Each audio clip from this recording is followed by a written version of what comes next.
Black Ram 313 back at it again, because you know this is Therapeutic Man, back again with another therapy session. I'd like to make a quick point about the title of my videos in general.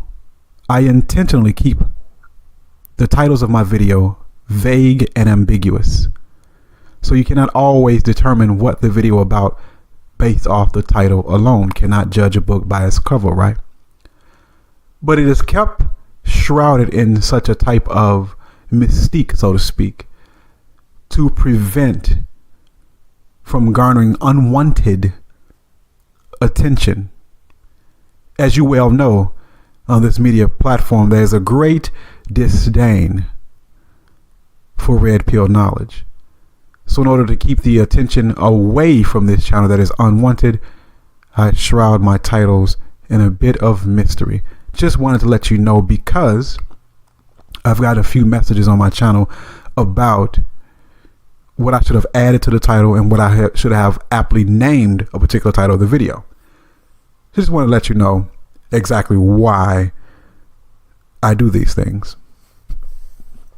Moving right along into the video. The title of this video is Of Varied Support and Distractions. So I'd like to discuss the various utilities that she has in her life.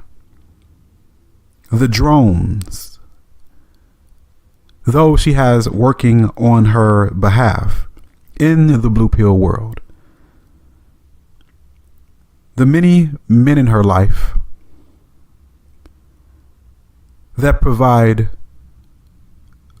the utility that she enjoys in this society. Those in whom she gets to use, for she has a constant network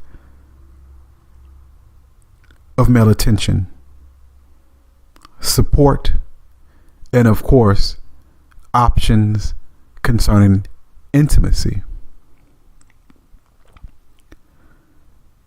Because of this network, this vast network, this large network of non-paid employees, she is indeed too big to fail. A juggernaut, if you will. An unstoppable force, at least for now, until the system crumbles. Again, a team of individuals, particularly men, who serve her freely. A queen she is in this regard. A lineup of blue pill simps to be at her every beck and call, supplying all her needs. Again, a vast, an enormous support system. This indeed is her world. This indeed is her time. So here's a list, a lineup, if you will, a squad of the 13 types of simps that she can employ at any time based on any need that arises in her life. Imagine a medieval king with many servants at his disposal. Likewise, she has many in her queendom at her disposal. So again, here's a list of the 13 types of individuals, blue pillars, simps that she has at her disposal. This is an observation. Let's get right into it. Number 1, she has the ex-lovers. A constant reliving of her past with them and him. At least one of them, one of the exes, may still have intimate access. She's never really over him. This is why at least one is still around for the average succubus out there. Many of them have a team of these exes at their disposal. Number 2, those who have been friend zoned, which goes along with number 1 because a lot of times the exes are friend zoned as well. Softening the blow, not really dealing with the breakup, being able to tell a man that, hey, I'm no longer interested in you romantically as we once were, even if it was for years. Now I can put you in the friend zone. I don't have to worry about not having you around. You can always be my friend. Translation, you can always be at my disposal. So she has those who she has friend zoned. Those not only of her exes, but those she has met and also put in the friend zone. The many that did not make the cut to be the boyfriend, but they remain so that she can receive the non-intimacy attention, so to speak. She keeps them around for attention. She keeps them around to stroke the ego. Now, she's not often a friend to these men herself, though she has friend zoned the exes and the once potential boyfriends that didn't make the cut. She is not their friend, they are her friend, which means she receives all of the benefits of friendships without expectation of reciprocation. Dinner is on you. In fact, when you take her to dinner, Mr. Friend Zoned, Mr. Ex-boyfriend who no longer has the intimacy access to her, you are to take her to dinner and spend your hard-earned cash so that she can talk about her current boyfriend or her current romantic prospects. Now, simps, they love to be this type of utility, almost as if they were born for it. So again, we have number 2, the friend zoned. Starting off with number 1, the ex-boyfriends, the ex-lovers. Onward to number 3 in her lineup, her team, her squad of support. And if you are dealing with a woman, understand that these blue pill simps are a constant distraction for her. That she can't put her attention on you as the current utility properly because she has so many distractions and so much support. Number 3, and these support systems, does not necessarily have to be or have had been anything dealing with intimacy. Her support comes from all types, forms of different simps. Every gentleman in her life is a utility of some sort. So number 3, she has the stepdaddy, also known as her mom's boyfriend. He is there to provide financial support if she's in a bind. The stepdaddy or her mom's boyfriend will pay for her car if it needs to get fixed, right? And he fixes it for free. He is just one of the many that she has at her disposal as a human resource. And we can also extend that to the biological father as well. Someone you call on when you're in need. No one that you have a real relationship with. It is my observation that a lot of times, and many times, that daughters only come around when they're adults, when the need arises. For she sees the world as a huge utility, and everyone in it, they call it solipsism. In fact, in her world, everyone exists. In her world, everyone exists to support her, to give her attention. The whole world exists for this. This is the psyche of such creature. This is the ego of such a creature. The stepdaddy and the daddy, when she's in a bind, one to call on. And notice, no one can really depend or call on her, can they? Number 4, her son husband. And this is twofold. Her son husband.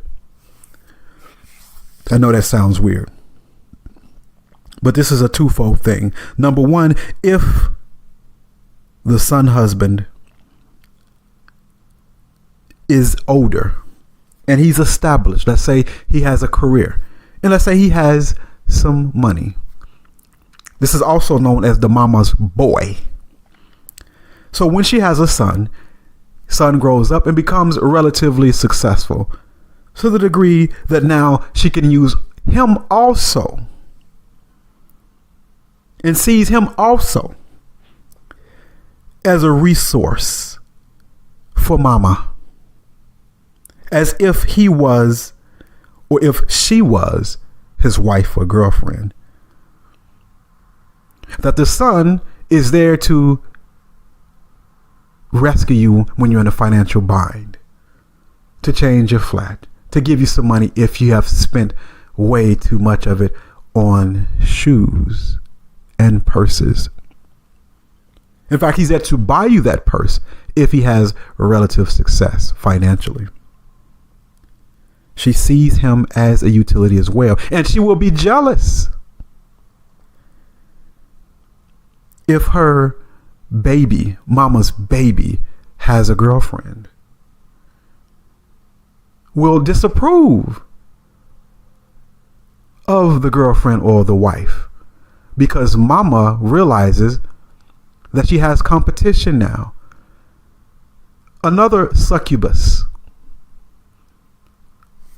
who seeks to draw out of him resources also, which means less for mama, because she views him as a utility, as well as every other gentleman in her life. 4B, remember I said this was twofold, of the son husband. So you got one son husband if he's relatively successful and achieved financially. Then you have number 2 if he's a bum.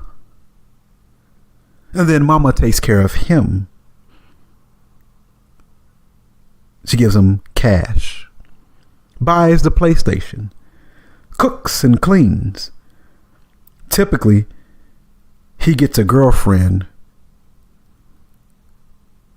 in mama, a wife in mama. Now, if he goes out and actually gets an actual girlfriend, as soon as he gets up, he's back with who? Mama. Now, this will happen to the guy if he's a bum.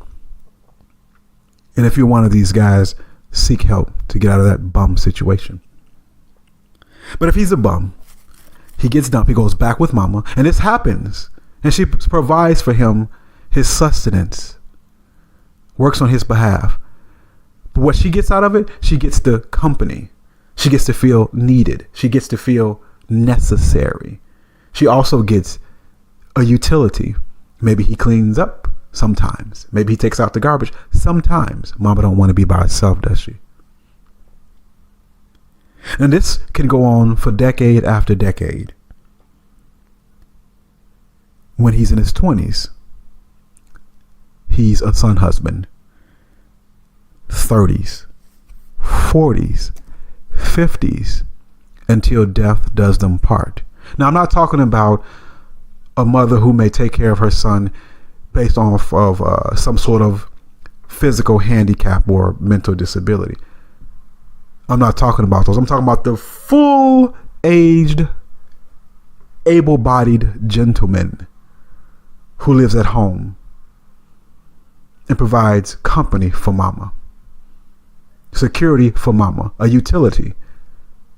In fact, both of them having the same attitude, having the same thought process, being raised by single mama. The same thought process. They're using each other for utility. Moving along to number 5. Again, this is the lineup. This is the team of support, varied support, and also distractions. Again, realize if you're in a relationship with such said succubus, that she has a team of support, that her mind cannot be totally fixed upon you, whether you marry or put a ring on it, or whether you're just casually dating. She has a wide range of simps in her life that will always be there to support, making her increasingly and continually, in her own right, powerful, if you will. So number 5, the ultimate simp in her life, the most powerful simp in her life, is the state. The perfect man. He is invisible, but he's also everywhere. For her, the state is God. The state provides. The state protects her.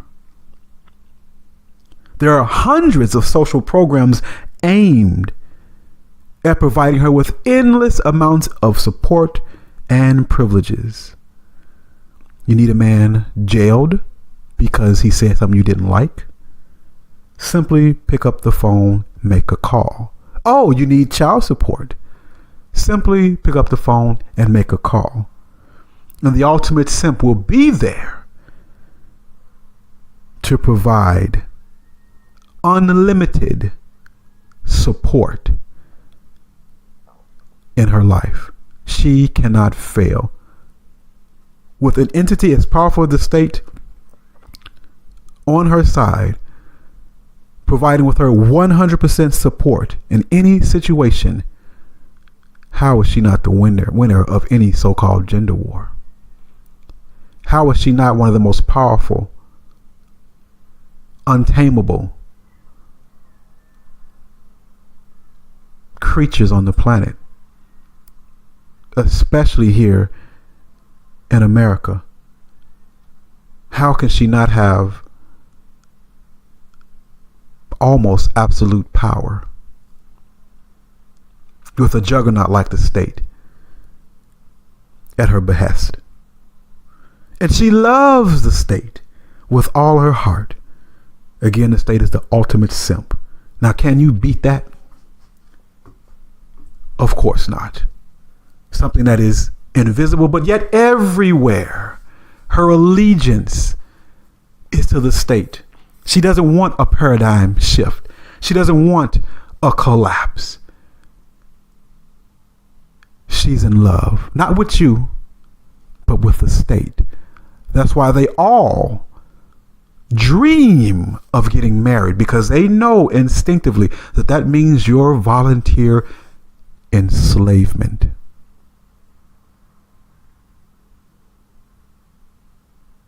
She then has the power to reward and punish you through the state. A huge weight, isn't it? Number 6. Again, we're talking about not only supports, but distractions. And number 6 is a perfect distraction. Her brother. Of her team, her lineup, her human resources. Her brother. Now, if her brother is a bum, he's going to always be her burden. If he has money, he always will be a resource for her. Again, she sees every guy in her life as a resource. And according to REUPLOAD law, there is no association unless resources can be provided. I've met many women who've had brothers come back and forth to stay with them. and live with them if they're bums. What a distraction. Imagine having a wife that has her siblings living with her. Imagine having a girlfriend in whom you go to visit. This has happened to me. And she has her brother living there who desperately needs her. Again, what a distraction. Or if her brother has, again, relative success, someone there to support. Now, I'm not saying these things are absolutely terrible. It's not a terrible thing for anyone to have familial support. However, when you're involved with a succubus, these support systems become distractions for her. These support systems become like an iron fist for her. We must indeed be careful, right? So again, number 6, her brother. Number 7 in her lineup, in her vast array of support systems, almost like military defense systems, right? Number 7 is threefold. The average succubus out there has at least 3 boyfriends. That's right. Your average succubus out there has at least 3 boyfriends. Think about that for a moment. And these types typically take this form. A, she has the thug. The thug provides the sexual. That's what he's there for. He provides that sort of intimacy. This is his number one job for the thug. B, she has the sugar daddy. And you know what that's for. He's there to provide financial support. That is his role in which he's proud of. In C, she has the current boyfriend, the one she really considers herself having. The current boyfriend, which is probably you. This is the guy that she settles for because she's hitting the wall when she's above 30. Now, she needs him to secure a future resources. Again, this is you. You are the guy that she didn't want when she was in her teens and in her 20s. You're the guy that she wants in her 30s because you're safe. Have you ever heard that terminology? Has a woman ever told you that you were safe? Translation, you are predictable. You are easy to manipulate. You'll do anything for her, and she can depend on you to be the resource that she needs as she ages. And the thug is no longer as attracted, and most likely will use her as a utility as she ages, and the sugar daddy doesn't want her anymore because she doesn't have the youth and beauty. So she has you, the third member of her trinity of simps, for a future.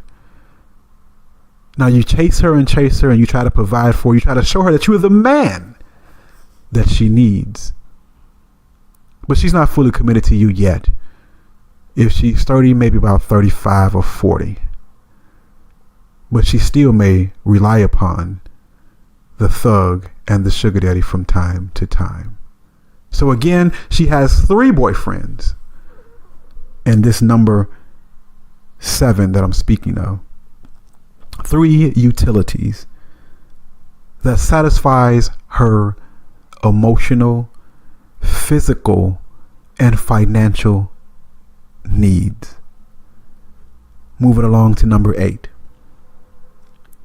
She has her fans, her male social media fans. They provide an endless supply an almost infinite supply of attention. She gets likes on every single selfie. She has a fan club. Makes her feel like Beyonce. This serves to validate her, to give her the ego boost, to give her that edge, to foster in her even more self-centeredness, vanity, a fan club. How many Facebook pictures have you liked today or yesterday? If you are on Facebook, liking selfies of women you know or may not know, you are indeed a fan boy of a strumpet. Again, I say you are a fan boy of a strumpet. Now, how ridiculous is that? She's your favorite harlot? Amazing. Number 9, she has the inappropriate uncle. The inappropriate uncle also provides resources and also advice. He may have some sort of weird attraction for his niece. Not necessarily anything going on, but she has that weird uncle that's always there, always trying to give advice, and always just a little bit too friendly and inappropriate, and may say things a little bit out of place and inappropriate. Again, various levels of support, resources, and distractions. Number 10 in the lineup comes the fake cousins, the fake relatives, who are really guys who are not necessarily related to her, but those in whom she knows. She also has a fake brother too, or fake brothers too. And these fake cousins, oh, that's just my cousin. They provide, again, resources, advice, and potential intimacies. Remember, these cousins are fake. Let me give you an example of a fake cousin. Some guy that she's known for a long time, and that she doesn't want to end that sort of relationship.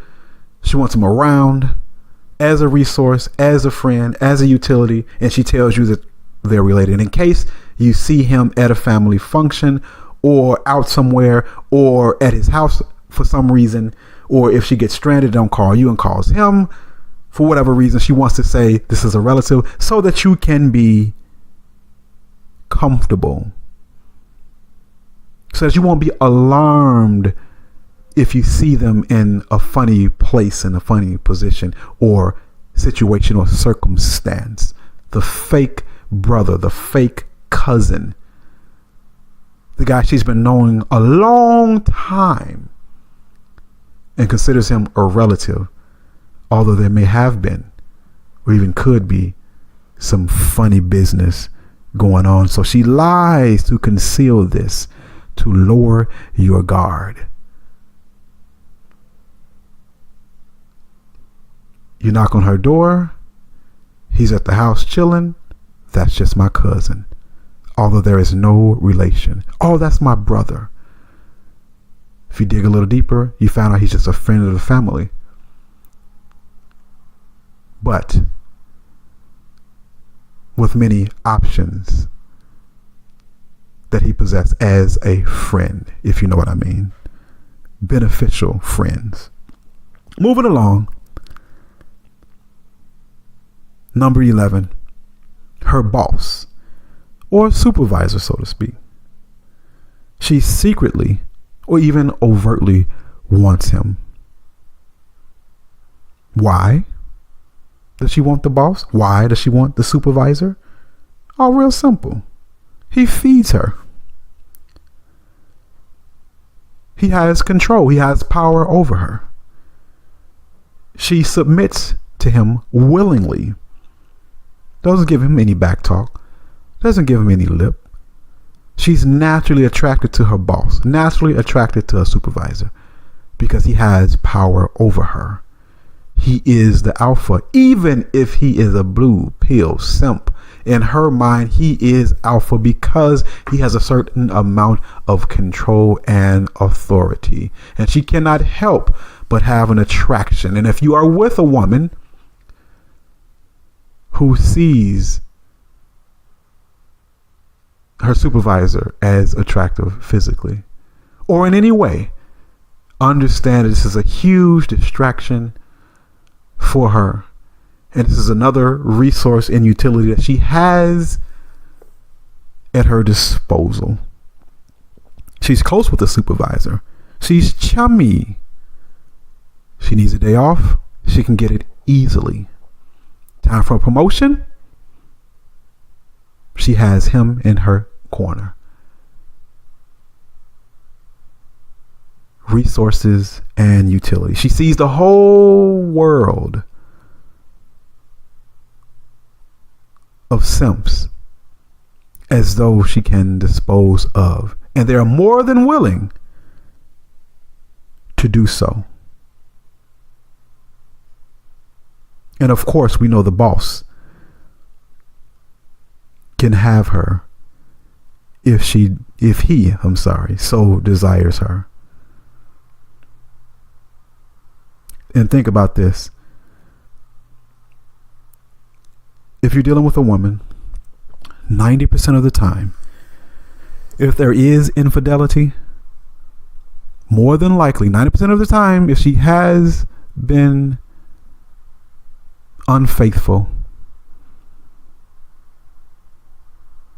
more than likely it would involve either her boss, manager, or her coworker.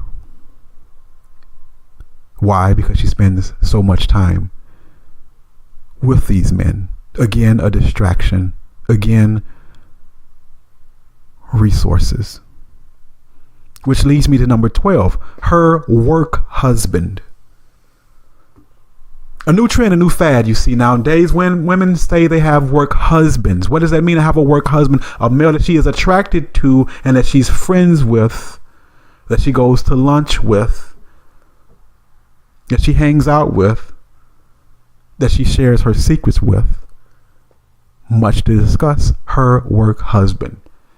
At my place of employment, I see this often. The work husband. They go to lunch together.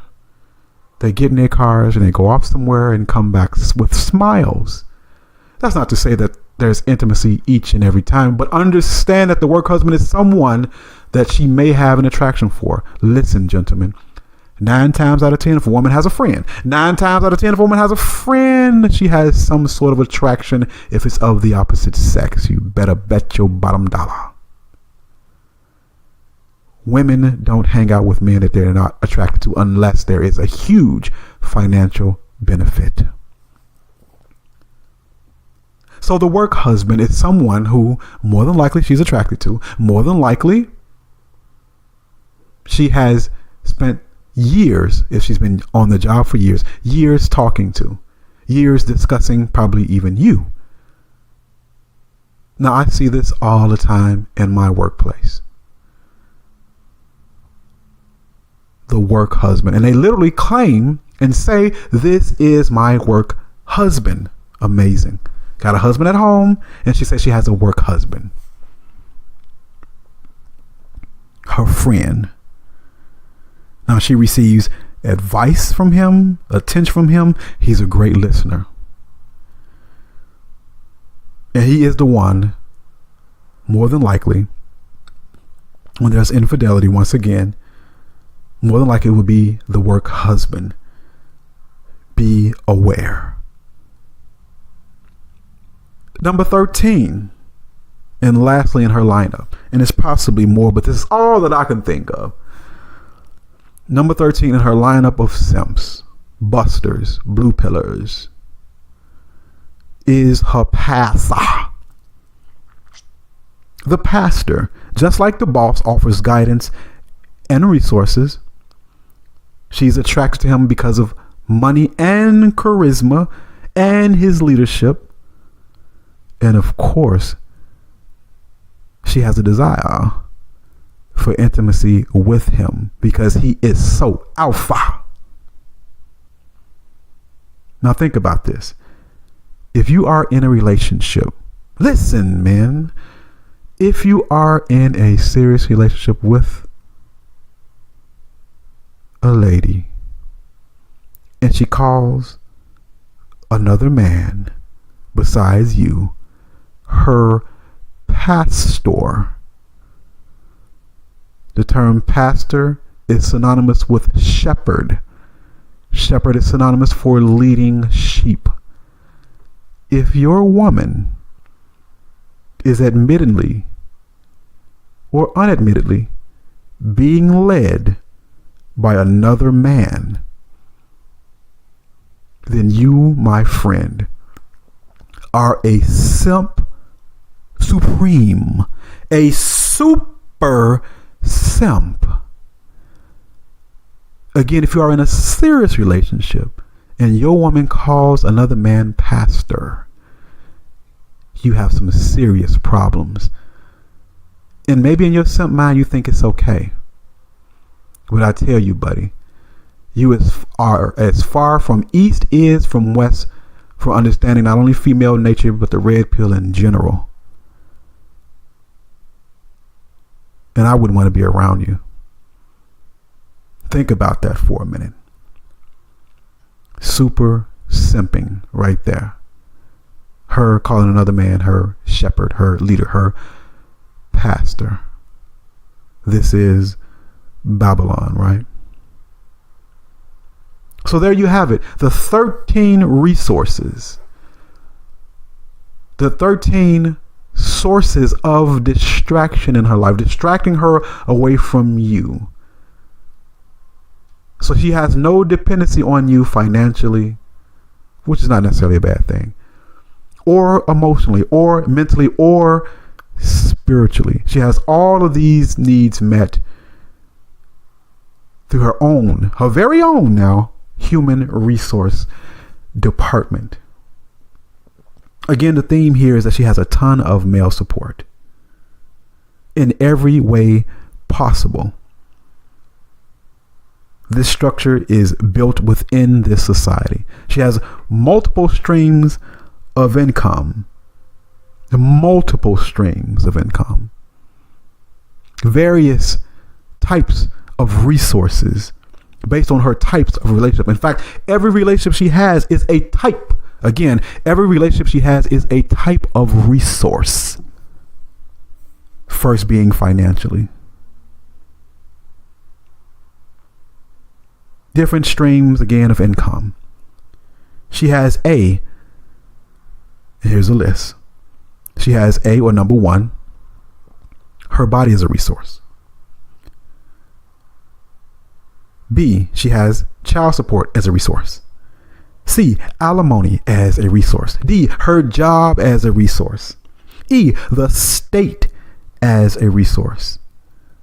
F, and finally, she has female relatives and friends who can also be a resource. This is why she always, and I mean always, wins. Cannot be defeated. Look at how much support she receives.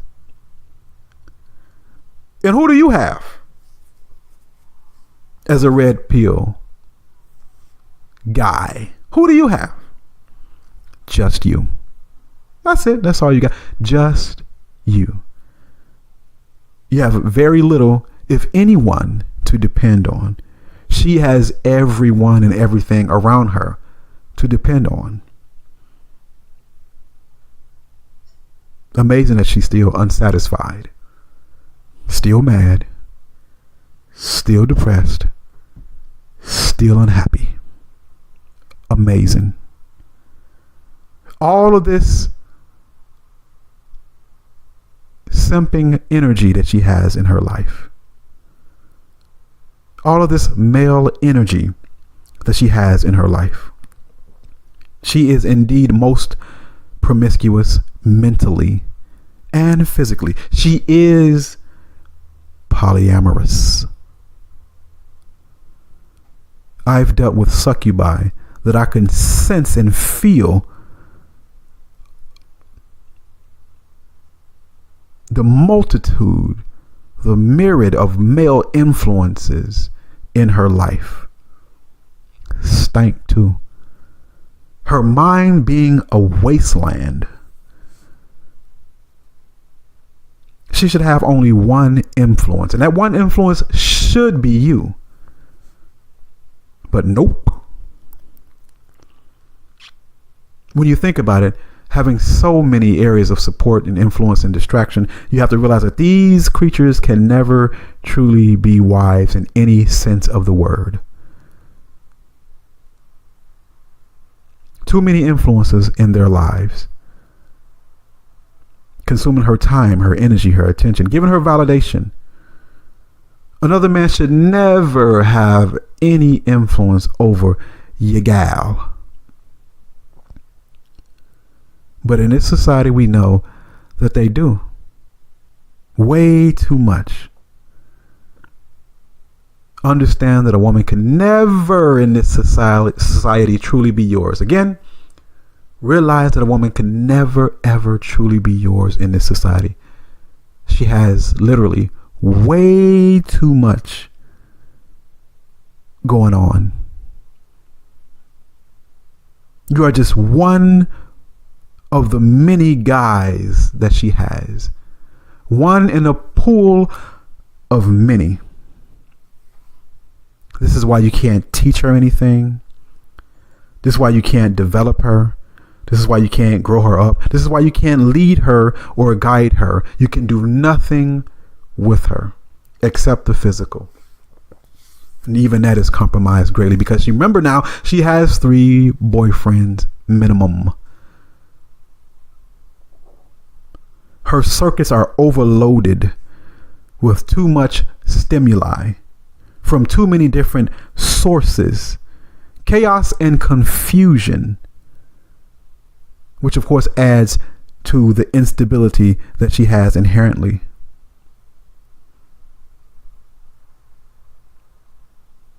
Like the video, hit the notification button, subscribe, and if you'd like to donate, in my description box will be a PayPal link. And as always, stay well and stay red pill. Black Ram 313, and I'm out.